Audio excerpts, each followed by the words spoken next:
ज़्यादा विकास होता है। तो 8.5 साल की उम्र में मुझे स्कूल में भेजा गया और किसी दूर जगह पे, और क्योंकि मेरा विकास हो चुका था तो वहाँ के शिक्षकों ने समझा कि आगे बढ़ाना चाहिए, तो 3 महीने में मुझे दूसरी कक्षा में भेज दिया गया और 3 महीने के बाद तीसरी कक्षा में। 9 साल के उम्र में मैं भी तीसरी में था और बच्चों के साथ और बिना वो सारे डांट फटकार और मुर्गा बने हुए या बिना झंझट के आप तीसरी में चले गए। जी जी जी। तो आप स्कूल में काफी अच्छे स्टूडेंट थे।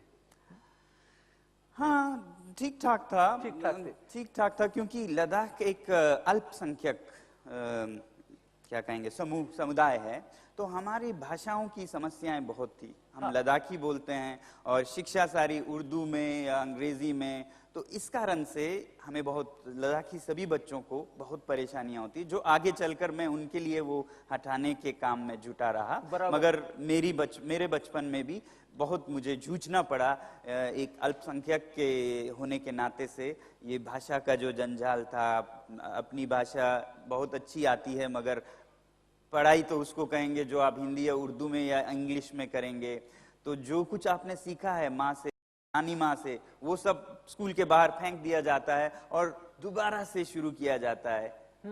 ये बहुत लेकिन आप स्कूल के समय पर ही वहां से श्रीनगर तक आ गए? जी जी, किसी कारण से श्रीनगर में कुछ मेरी पढ़ाई हुई और वो बहुत दर्दनाक था, क्योंकि मैं कुछ समझ नहीं पाता था। मेरा जो कल्चर है वो अलग है, मेरी भाषा अलग है, तो उस समय पर जो एडजस्टमेंट है वो बहुत कठिन पड़ी। और 10th के बाद आप साइंस में गए, क्यों? मेरी साइंस में बहुत रुचि जागी 7वीं 8वीं साइंस की तरफ, और खासकर जब 11वीं कक्षा में था तब मैं फिजिक्स में, और वो भी मिरर्स के बारे में, एक पागलपन सा, दीवाना सा होकर मिरर्स के बारे में सीखने लगा, सोचने लगा क्या क्या कर सकते हैं, कॉनकेव मिरर्स, कॉन्वेक्स मिरर्स, और उसी को सीखने के लिए मैंने लोगों से पूछा कि मैं इसको और कहाँ सीख सकता हूँ। तो फिर मेरे किसी बड़े ने कहा कि आप मैकेनिकल इंजीनियरिंग कर सकते हैं। तो इस तरह से जो मुझे दिल में पसंद आई उसके पीछे भागता चला गया। हाँ, तो दिल से आपको लगा कि ये फिजिक्स अच्छा है। जी जी। तो आपने साइंस लिया, 12th भी किया। जी जी। और इंजीनियरिंग कॉलेज में भी आ गए। जी जी जी। उसके बाद क्या पता चला? हाँ, मेरी कहानी कुछ, जैसा मैंने कहा, स्कूलिंग की भी कॉलेज की भी कुछ अलग सी है। तो मिरर्स के पीछे भागता हुआ मैं मैकेनिकल इंजीनियरिंग में पहुंचा, क्योंकि मुझे गाइड किया गया कि आपके ये जो मिरर्स या इस पे अगर आप काम करना चाहते हैं तो वो मैकेनिकल इंजीनियरिंग है। तो मैकेनिकल इंजीनियरिंग पढ़ने के लिए गया। उस समय तो घर से पूछा भी नहीं, मैं चाहता था कि बड़े मेरे उसमें दखल ना करें, तो मैंने इंजीनियरिंग की पढ़ाई लगभग चुपके से की और चला गया। 1 साल तक तो कुछ नहीं हुआ, क्योंकि सभी ब्रांचेस के बच्चे एक ही साथ पढ़ते हैं, और 1 साल के बाद फिर आपको चुनना होता है, सिविल करेंगे, मैकेनिकल करेंगे या इलेक्ट्रॉनिक्स, कंप्यूटर्स। तो जाहिर सी बात थी, मैं तो मैकेनिकल के लिए ही आया था। तो घर पे जब ये बात पता चला तो मेरे पिताजी कहने लगे, नहीं, आपको मैकेनिकल नहीं करनी चाहिए, आपको सिविल करनी चाहिए। क्यों? क्योंकि लद्दाख जैसे इलाके में मैकेनिकल का कोई स्कोप नहीं है, फैक्ट्री नहीं, इंडस्ट्रीज नहीं है। मैंने कहा, मैं तो फैक्ट्री के लिए इंजीनियर बनना नहीं चाहता था, मेरे मिरर्स के लिए मैं बनना चाहता था। वो हंसे और फटकार दिया कि नहीं, सिविल करोगे। मैंने कहा नहीं, मैकेनिकल, सिविल, मैकेनिकल, सिविल। बात बढ़ती गई और अंत में उन्होंने कहा कि अगर तुम ये करोगे तो मैं एक पैसा भी नहीं दूंगा। और अंदर से किसी आवाज ने कहा, यही ठीक है, निकल चलो। मैंने धन्यवाद कहा और मैं घर से निकल पड़ा, मैं खुद करूंगा। मगर घर से बाहर निकल के सीढ़ियों पे सोचने लगा, अब क्या करोगे? 3 साल बचे हैं पढ़ाई के और सस्ता नहीं होता है इंजीनियरिंग। तो सोचने लगा क्या करूंगा, मजदूरी करूं तो मेरी क्षमता नहीं है।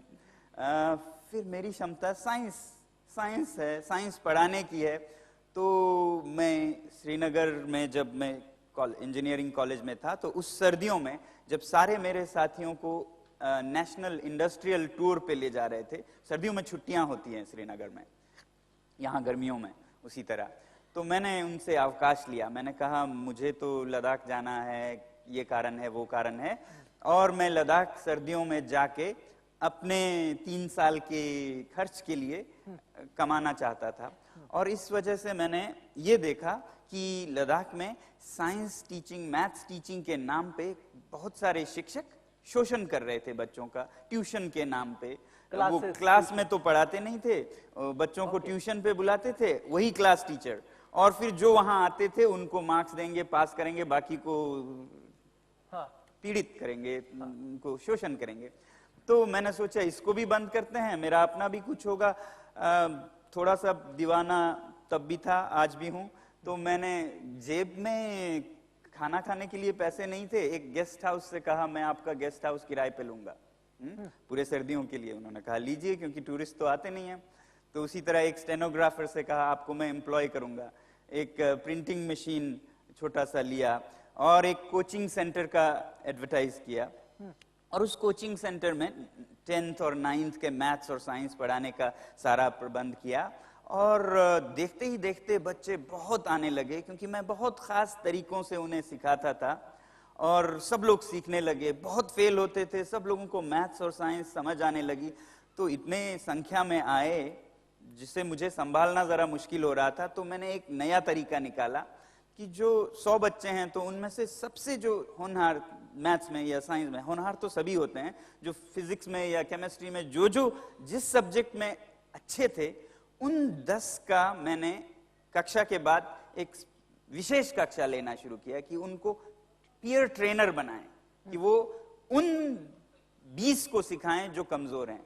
तो ये जो 10 थे बेस्ट, वो 20 जो थोड़े कमजोर हैं उनको मेरे कक्षा के बाद सिखाने लगे। उससे दोनों का उद्धार होने लगा। जो 20 थे उनको अपने साथियों से ज्यादा समझ आता है समय के साथ, और जो 10 थे वो तो अति उत्तीर्ण होने लगे, तो दोनों का फायदा होने लगा। इस तरह से सभी बच्चे बहुत अच्छा करने लगे, और मेरी तो 2 महीनों में 4 साल के इंजीनियरिंग का खर्चा पूरा उठ गया।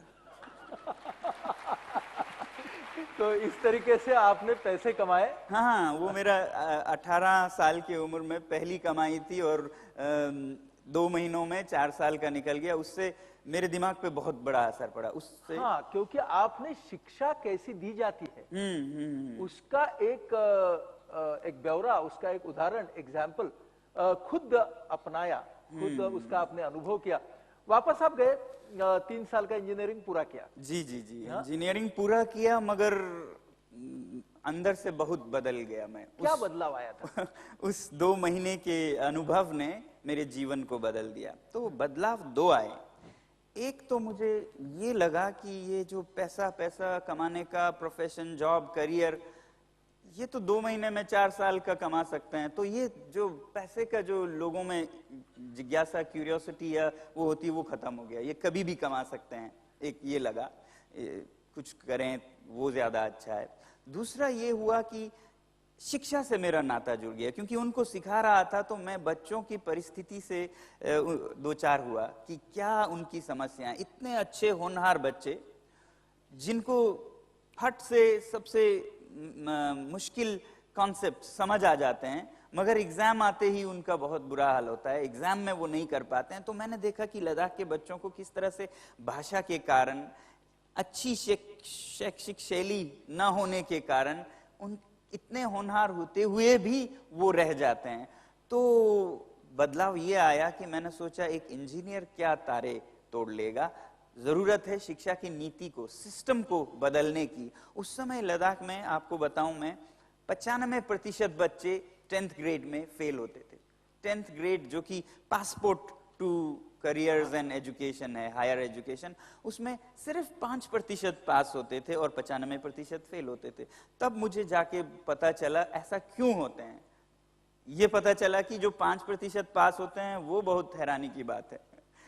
ऐसे सिस्टम में जहां भाषा का, किताबों का, पुस्तकों का, शिक्षकों का इतना पेचीदा सा मिसमैनेजमेंट है, उसमें तो 5% पास होते हैं, वो भी हैरानी की बात है। यानी आप इंजीनियर तो बन गए, लेकिन आपके मन ने ये ठान लिया कि अब जो करना है वो एजुकेशन में करना है। जी। तो आप वापस आए इंजीनियर बन के? जी। और आगे क्या हुआ? तो जो आखिरी 3 साल थे इंजीनियर के, उस समय इंजीनियरिंग तो मेरी सदा से ही पहला प्यार रहा है, अभी भी है। मगर मुझे पुकार जो है शिक्षा की, वो ज्यादा जोर उसकी अहमियत बढ़ने लगी। उसकी पुकार, जो बच्चों की शिक्षा के नीति में जो कमियां थी, उससे मैं ज्यादा खींचता गया। तो मैंने ये सोचा कि इंजीनियरिंग मैं अपने स्तर पे करूंगा, मगर शिक्षा की नीति को, सिस्टम को, एजुकेशन को बदलने की जरूरत है। तो मैं इंजीनियरिंग से निकलते ही अपने और साथियों के साथ, लाइक माइंडेड फोर्सेस के साथ जुड़ा, और उनके साथ हमने एक संस्था शुरू की जो आज भी आप सुन रहे हैं, SECMOL, students educational and cultural movement of Ladakh. तो जैसे ही उसी साल, जिस साल हमने इंजीनियरिंग खत्म की, और साथियों के साथ मिलके ये संस्था, हमने देखा कि इसे और थोड़ा नियमित ढंग से करने की जरूरत है। तो पहले तो हम पढ़ाते रहे, उसके बाद मैं हर सर्दियों में पढ़ाने जाने लगा, मगर बिना फीस के, क्योंकि फीस तो मैंने पहले साल में ही 4 साल का कमा लिया था। तो अगले सालों में मैं फ्री कोचिंग देने जाया करता था और भी जुटता गया। और जैसे ही इंजीनियरिंग खत्म हुई तो ये संस्था शुरू करके हमने न सिर्फ उन्हें पढ़ाना, बल्कि जो सिस्टम में खराबी है, क्योंकि हमें ये लगा कि ठीक है 10वीं के बच्चों को हम पढ़ा लेंगे, कुछ पास भी हो जाएंगे, मगर ये जो टूटे हुए बच्चे आते हैं हाथ में, उनको जोड़ते जोड़ते रहें तो 50 साल बाद भी हम तो टूटे को जोड़ने का काम करते रहेंगे। तो हमने ये सोचा कि स्रोत पे जाके ऐसा क्यों ना करें कि टूटे ही नहीं, किसी को हमारा धन्यवाद देने की आवश्यकता भी नहीं होगी अगर वो टूटे, जैसे एक डॉक्टर, जैसे प्रिवेंटिव हेल्थ। जी एग्जैक्टली। तो आपने उसके लिए क्या किया लद्दाख में? आपने पूरा जो एजुकेशन है उसकी पद्धति, ये सेक्मूल का एक बहुत बड़ा काम ये है कि उन्होंने पूरी शिक्षा जो है वो लद्दाखी बच्चों के लिए उनकी भाषा में और उनकी संस्कृति में लाए। उसके बारे में बताइए। जी, तो पहले 2 साल 10वीं को पढ़ाने के बाद हमने सोचा कि हमें स्रोत तक जाना है। तो और स्रोत कहाँ है? हर गांव का जो प्राइमरी स्कूल है वो स्रोत है। वहां अच्छी शिक्षा नहीं होती है, इस कारण से बच्चे जाके 10वीं कक्षा में 95% फेल होते हैं। तो हमने कुछ देर के लिए वो 10वीं का काम कम किया और हम गए गांव-गांव के स्कूलों में। अब गांव के स्कूल सरकारी स्कूल हैं, इसलिए हमने सरकार के साथ एक गठजोड़ किया, जिसे हमने नाम दिया ऑपरेशन न्यू होप, जिसमें सरकार, समुदाय और फिर ये संस्था, तीनों का हाथ मिलाकर हम सिस्टम में ही सुधार लाएं। तो उसके लिए हमने फिर डायग्नोस करना शुरू किया कि क्या हो रहा है, क्या कमी है। तो हमें दिखा कि एक तो कमी है कि हमारे बच्चे बोलते हैं लद्दाखी, और स्कूल में शिक्षा, आपको यकीन नहीं होगा, 6 साल की उम्र में एक लद्दाखी में होनहार बच्चा, जिसे हर चीज का मालूम है लद्दाखी भाषा में, उसको 6 साल की उम्र में फिर सिखाया जाता है कि पत्थर क्या है, पत्ते क्या हैं, बीज क्या है। वो तो बहुत आगे होता है, उसने तो बीज बोया है, काटा है, वो तो साइंटिस्ट है उस फील्ड में। और फिर दोबारा हम एनवायरमेंटल साइंस के नाम पे या साइंस के नाम पे उसे पत्ता और जड़ और फूलों की बातें सिखा रहे हैं। तो हमने इन सब को ठीक करने के लिए भाषा में सुधार लाने की वो की। फिर पुस्तकों में हमने देखा कि पुस्तकें लद्दाख जैसी 12,000 फुट के ऊंचाई में, जहां -20 है, ऐसे पुस्तकें बच्चों के हाथ में है जिसमें आप F फॉर फैन वो सीख रहे हैं। अब फैन का आप सोचिए 12,000 फुट की ऊंचाई में बच्चा क्या समझेगा। किसी सज्जन ने, किसी बुद्धिमान सज्जन ने ये किया कभी कि F नहीं समझ आएगा बच्चे को, F जो है एब्स्ट्रैक्ट है, एक स्क्विगल है, उसे समझने के लिए ऐसा कोई उदाहरण दो कि बच्चा जो रोज देखता हो। अब हमारे लोगों ने दे दिया F फॉर फैन। लद्दाख में बच्चे के लिए फैन से F समझ नहीं आता है, बल्कि और भी पेचीदा हो जाता है।